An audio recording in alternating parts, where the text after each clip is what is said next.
Azhar gunakan kuasa veto dalam parlimen. Tiba-tiba, Perikatan Nasional tamatkan darurat. Perikatan Nasional tamatkan darurat macam pasar malam. Malaysia sudah tidak ada kerajaan.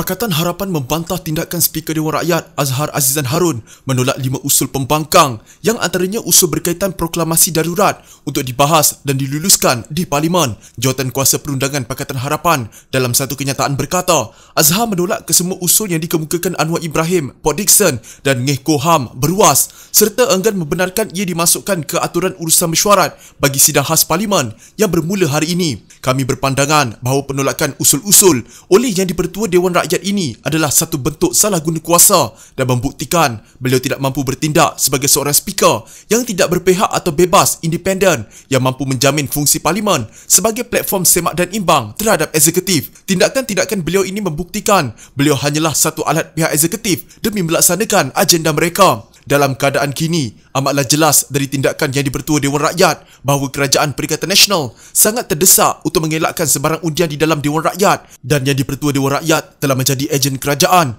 untuk memastikan tidak akan ada sebarang pengundian dalam sidang khas ini, kata Pakatan Harapan dalam satu kenyataan. Mesyuarat khas Dewan Rakyat selama 5 hari yang bermula hari ini akan menyaksikan para menteri memberikan taklimat kepada ahli-ahli Parlimen. Persidangan khas ini diadakan setelah Yang di-Pertuan Agong menitahkan agar Parlimen bersidang segera, namun tidak ada perbahasan penting dalam agenda mesyuarat. Ordinan darurat akan berkuat kuasa selama 6 bulan lagi sekiranya ia tidak dimansuhkan. Jawatankuasa Perundangan Pakatan Harapan berkata, Azhar telah secara salah menggunakan peraturan mesyuarat 11-3 yang membolehkan Perdana Menteri menetapkan urusan-urusan bagi sidang khas ini. Yang di-Pertua Dewan Rakyat jelas telah membelakangi hasrat dan maksud sebenar duli-duli tuanku dengan menolak usul-usul YB Port Dickson dan YB Beruas. Amat jelas seperti yang telah dinyatakan di atas bahawasanya niat sebenar Yang di-Pertua Dewan Rakyat dan Kerajaan Perikatan Nasional adalah untuk menghalang sebarang pengundian dari berlaku sewaktu sidang khas Parlimen dan itulah sebabnya mengapa mereka melakukan tindakan terdesak dan kurang bijak menolak usul-usul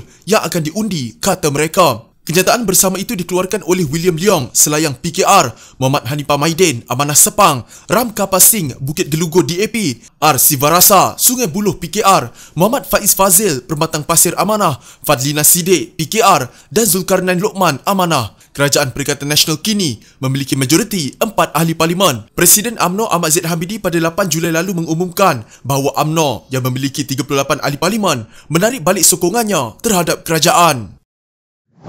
Menteri di Jabatan Perdana Menteri Parlimen dan Undang-Undang Taqiyuddin Hassan hari ini menjelaskan Kerajaan Persekutuan telah membatalkan semua peraturan ordinan darurat. Kerajaan telah memutuskan berdasarkan Artikel 150-3 Perlembagaan Persekutuan untuk membatalkan semua peraturan ordinan darurat dirumuskan selama pengisytiharan darurat. Oleh itu, peraturan-peraturan telah dibatalkan. Oleh itu, isu pembatalan peraturan-peraturan tidak lagi relevan, kata Taqiyuddin kepada sidang Dewan. Ini menyebabkan bantahan dari pihak pembangkang yang menuntut agar Taqiyuddin PAS Kota Baru menjelaskan bilakah peraturan tersebut dibatalkan dan melalui mekanisme apa. Setelah banyak bantahan oleh anggota Parlimen pembangkang, Taqiyuddin mengatakan pembatalan peraturan darurat berlaku pada 21 Julai yang bertepatan dengan mesyuarat Kabinet terakhir. Sehingga jam 11.45 pagi hari ini, tidak ada warta baru yang dikeluarkan di laman web Jabatan Peguam Negara mengenai pembatalan peraturan tersebut. Tanpa undian terhadap ordinan darurat, Kerajaan Perikatan Nasional berpotensi menyelamatkan diri dari kehilangan majoriti susulan beberapa anggota Parlimen tidak hadir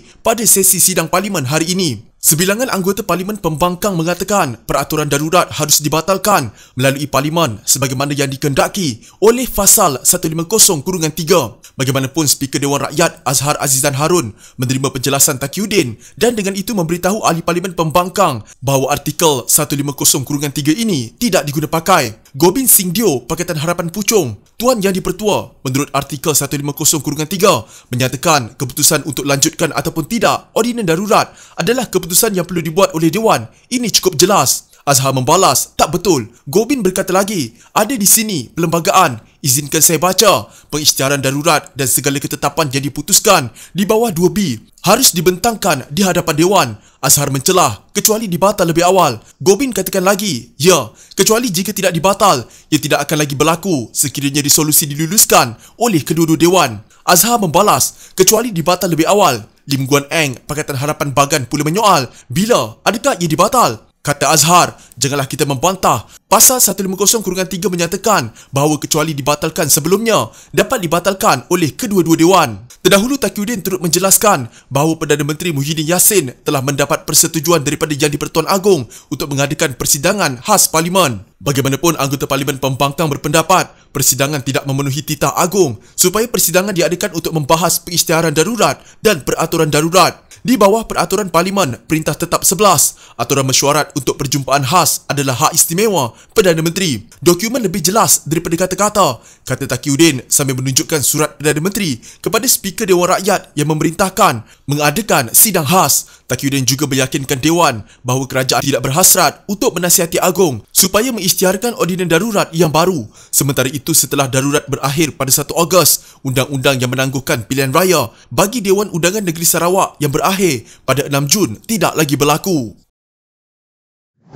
Ketua Pembangkang Anwar Ibrahim, Pakatan Harapan Port Dickson mengecam kerajaan yang menurutnya tidak mengikut prosedur dalam pembatalan semua peraturan ordinan darurat. Anwar berkata, peraturan ordinan tersebut diisytiharkan melalui Yang di-Pertuan Agong dan pembatalannya juga perlu dibuat melalui cara yang sama atau melalui Parlimen. Saya tidak pasti hal yang diumumkan Menteri Taqiyuddin telah dipersembahkan atau diperkenankan, tak disebut. Kalau ini belum berlaku, pengumuman pembatalan ini tidak boleh dibuat dengan satu bentuk penghinaan kepada institusi Raja-Raja Melayu, khususnya Agong, kata Anwar. Terdahulu, Menteri di Jabatan Perdana Menteri, Parlimen dan Undang-Undang, Taqiyuddin Hassan, PAS Kota Baru, mengumumkan semua ordinan darurat yang diisytiharkan pada tahun ini dibatalkan pada 21 Julai lalu. Pengumuman itu mengejutkan para ahli Parlimen kerana tiada pengumuman awal berkenaannya serta ia membawa implikasi undang-undang. Anwar berkata, bentuk perundangan seperti itu adalah tidak wajar dan tidak memenuhi keperluan yang dinyatakan dalam artikel 150-3 Perlembagaan Persekutuan. Tak boleh kata umpamanya, hari ini kita isytihar darurat,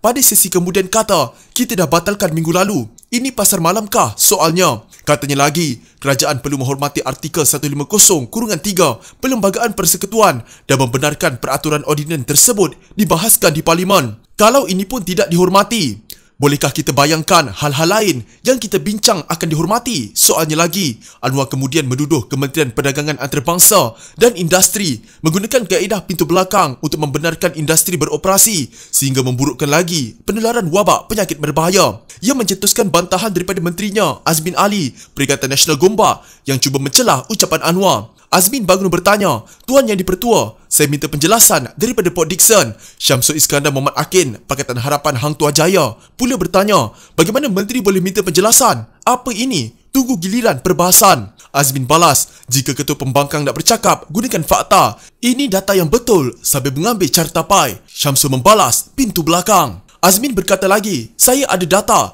Sektor pembuatan bukan penyumbang utama. Kes wabak penyakit berbahaya hanya 8%. Sambil menunjukkan carta pai lagi. Anwar menjawab, menteri akan ada giliran untuk bahas kemudian. Azmin berkata, bercakap dengan fakta, jangan guna emosi. Kita tahu siapa Port Dickson. Bohong.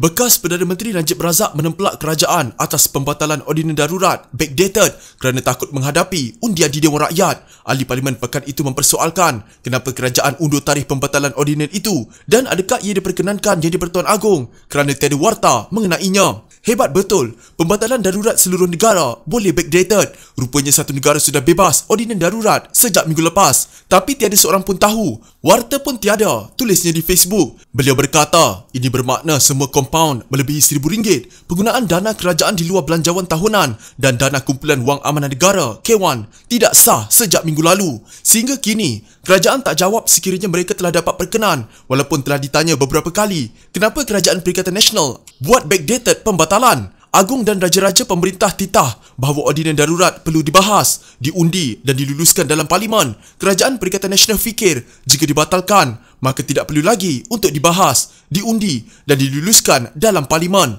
Takut benar dengan undian Dewan Rakyat Jika bacul begini, bagaimana pula nak buat sebarang usul atau nak harap luluskan bajet 2022? Soalnya, dalam pada itu Perikatan Nasional mungkin buat sementara waktu telah kehilangan kuasa eksekutifnya untuk mengurus tadbir negara. Ini apabila Perikatan Nasional memaklumkan telah membatalkan semua ordinan darurat, kata Peguam Muhammad Hanif Katri Abdullah yang menyoal cara pembatalan ordinan darurat itu. Dalam keadaan darurat yang di-Pertuan Agong telah memberikan kuasa pentadbiran yang ada pada Seri Paduka Baginda kepada kerajaan melalui Seksyen 11 Ordinan Darurat Kuasa-Kuasa Perlu 2021. Ordinan itu menetapkan Perdana Menteri dan Jemaah Menteri yang diberikan kuasa eksekutif sebelum proklamasi darurat pada 11 Januari hendaklah terus menjalankan kuasa eksekutif, persekutuan dan perundangan. Ia turut memperuntukkan mana-mana orang yang diberikan fungsi eksekutif oleh undang-undang hendaklah terus menjalankan fungsi itu. Menurut Hanif, apabila Seksyen 11 ini dimansuhkan, maka Malaysia tidak ahli kerajaan sehingga 1 Ogos. Kuasa untuk urus tadbir negara semasa darurat diberikan oleh Yang di-Pertuan Agong kepada Kerajaan Bawah Muhyiddin Yassin menurut Seksyen 11.